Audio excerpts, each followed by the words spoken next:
kay Liza Araneta Marcos. At hindi lang po kay Liza Araneta Marcos, kundi kay Marcos Jr. at yung suspetsya na marami na siya ay isang bangag. Bakit po? Well, una-una, yung konfirmasyon ng kinamatay po ay dahil sa cocaine overdose. Pangalawa, mukhang wala naman pong kaduda-duda na magkakasama itong si Liza Araneta Marcos sa iisang kwarto kung saan di umano ay nag-overdose ang Paulo Tantoco. Ano po ang basehan natin dyan? Kasi po may nakita tayong isang police report na nagsasabi na nung nai-report ang pagkamatay ni Paulo Tantoco, dumating ang mga investigador galing nga po sa Beverly Hills Police at nakakita sila na isang lalagyan na merong isang powdery white substance at syempre meron din silang makitang mga dollar bills na merong mga powder substance din na pinagdududahan na narcotics. Now, nakasaad din po doon sa police report na nakita ko na ilang mga tao ay naroon ay yung may bahay ni Paulo Tantoco at ang Liza Araneta Marcos. Now, hindi po ipagkakaila ni Liza Araneta Marcos na kasama niya si Paulo Tantoco nung siya nagpunta ng Los Angeles nung Marsong yon.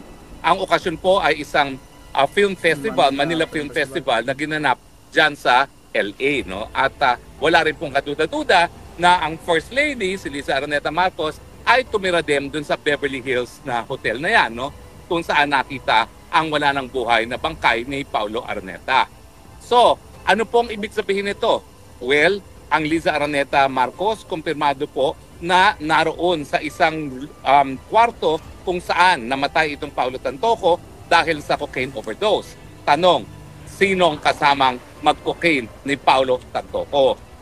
Now, ang sabi ng mga pulis, may mga lalagyan na merong powdery white substance na napapakita na grupong gumagamit. Yan ang po ang tanong. Isa ka ba, Liza Araneta Marcos, sa mga gumamit ng cocaine? Yan ang kailangan sagutin nila mga kababayan kasi napakatinding aligasyon ito.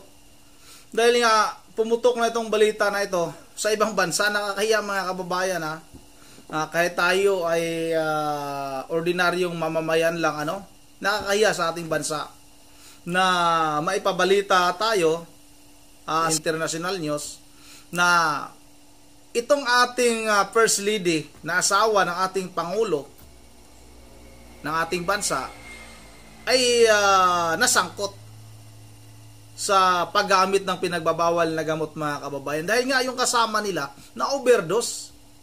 At ayon sa Los Angeles report mga kababayan, yung pag-iimbestiga ay nandoon nga yung pangalan nitong si Liza Tanas mga kababayan. Kaya nakakahiya na yung mga namumuno ngayon sa ating pamahalaan ay sila yung rikta na gumagamit na ng droga. Samantala noon mga kababayan, yung administrasyon ni dating Pangulong Duterte ay talagang all-out war sa droga mga kababayan. Talagang nilalabanan. Sinusugpo talaga yung paggamit o illegal na droga. Tapos ngayon, makikita mo na inaakusahan itong mga nakaupo ngayon sa Malacanang. Lalong-lalo na itong ating Pangulo na matagal nang hinihingi ng ating mga kababayan na magkaroon ng hair follicle test. At ngayon, kailangan kasama niya na itong kanyang asawa. Dahil nga tama nga talaga siguro yung sinabi ni Ma'am Cathy Binag na itong mag-asawa na ito, ayon kay Ma'am Cathy Binag yan na mismong siya ang nakakita. Hindi man niya nakita itong si First Lady Liza Tanas mga kababayan na gumamit, pero inalok daw siya. Pero itong si Pangulong Marcos ay nakita nga daw niya na gumagamit ito. Kasama yung dati niyang kinakasama mga kababayan. O ngayon, pumutok na itong balita na ito. Tapos talagang mariing pinabulaanan itong mga kababayan ng tagapagsalita ng Malacanang na si Attorney Claire Castro.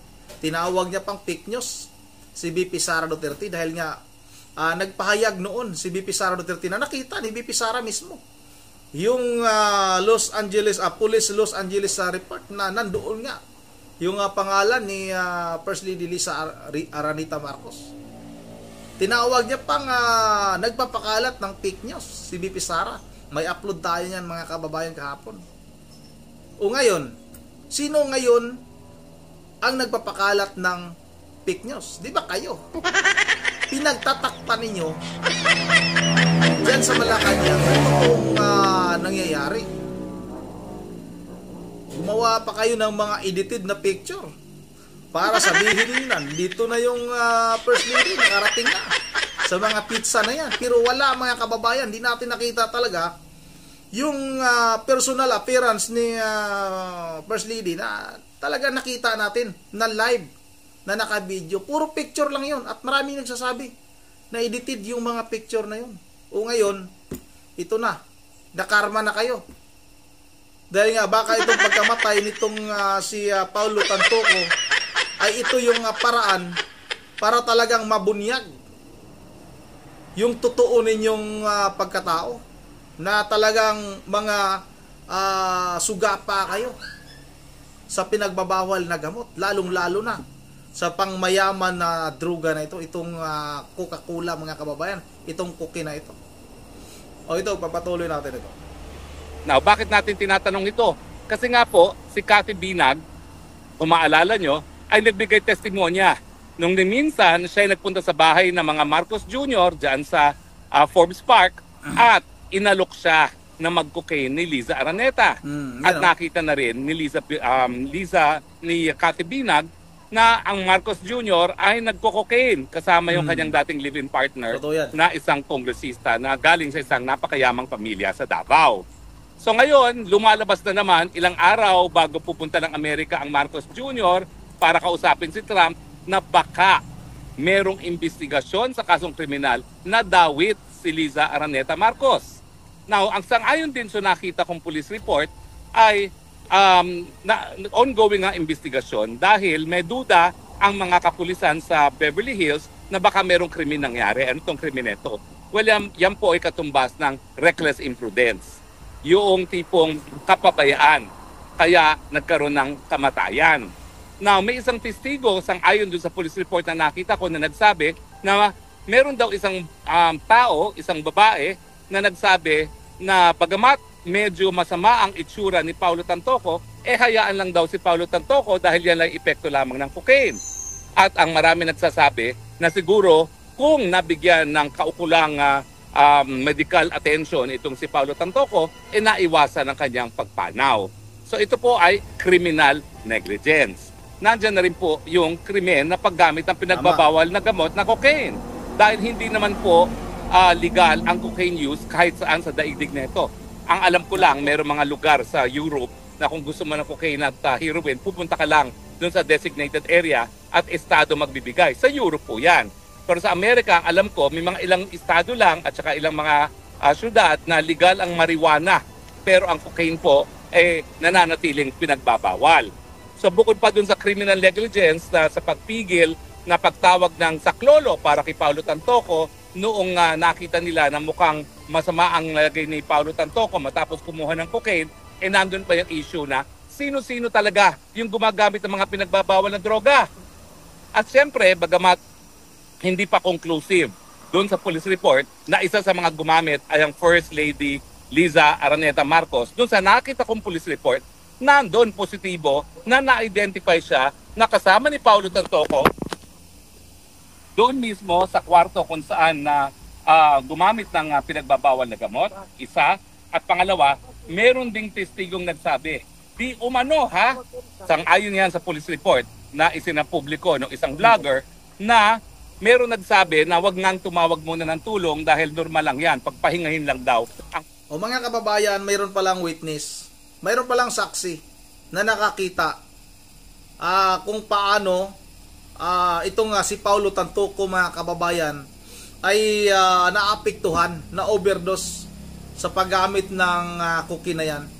Pero nga, sa halip na tumawag ng tawag nito, yung doktor or ipadala sa ospital, pero pinigil daw ng isang babae. Sino kaya itong babae na ito? Mukhang sanay na sanay ito mga kababayan na gumamit ng cocaine na yan. Kasi nga alam niya na yung droga na yan ay pwedeng masubrahan ka pero nga maibalik ka lang sa normal. Ibig sabihin, lagi itong gumagamit. Sino yung babae na yan?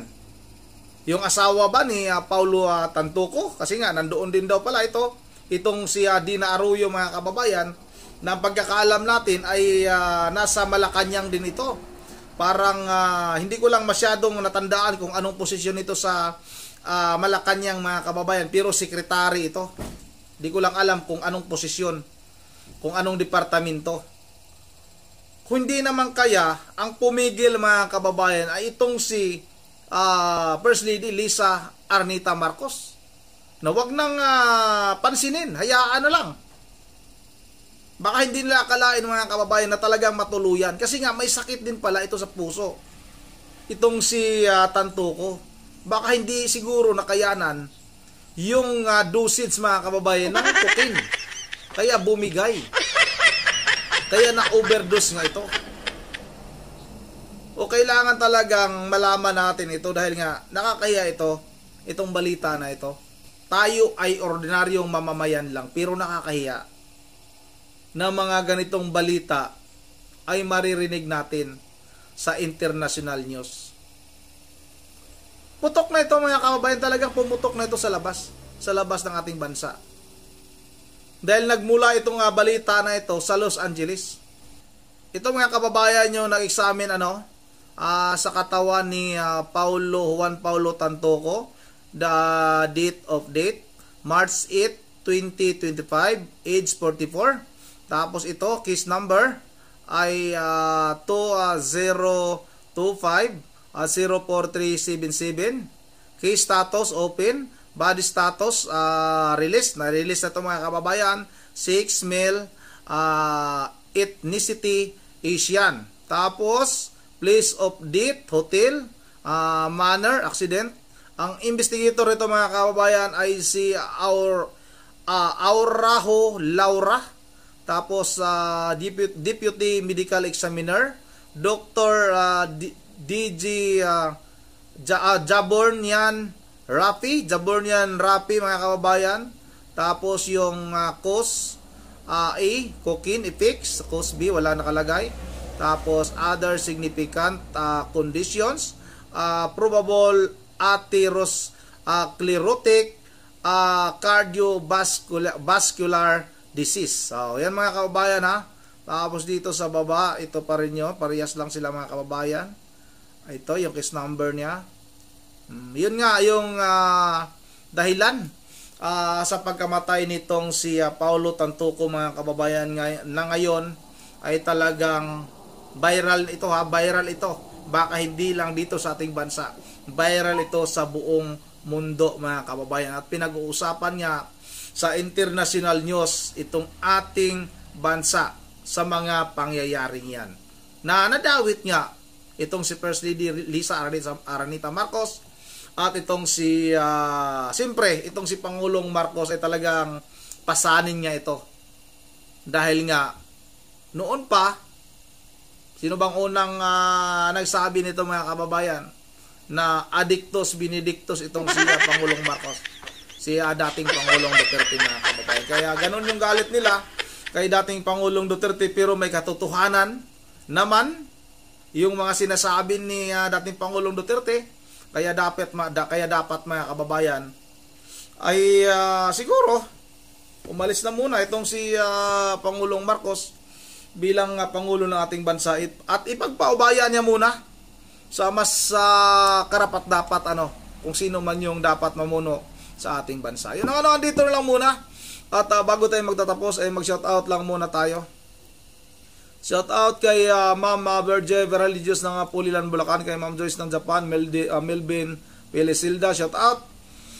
Shoutout na rin kay Rolando Bucar, shoutout kay Gabriel Cantor, shoutout kay Buyet Pedroso, shoutout kay Danilo Valley, shoutout kay Ma'am Joyce ng Japan, kay Sit ng Camarines Norte, kay Binoki TV, shoutout idol, kay Marlon Liagado, shoutout kay Isayas Garcia at kay Rodolfo Paondima. Yun ang naman, dito na lang muna. At once again, this is Rundi TV mo. Ingat na lahat. God save the Philippines.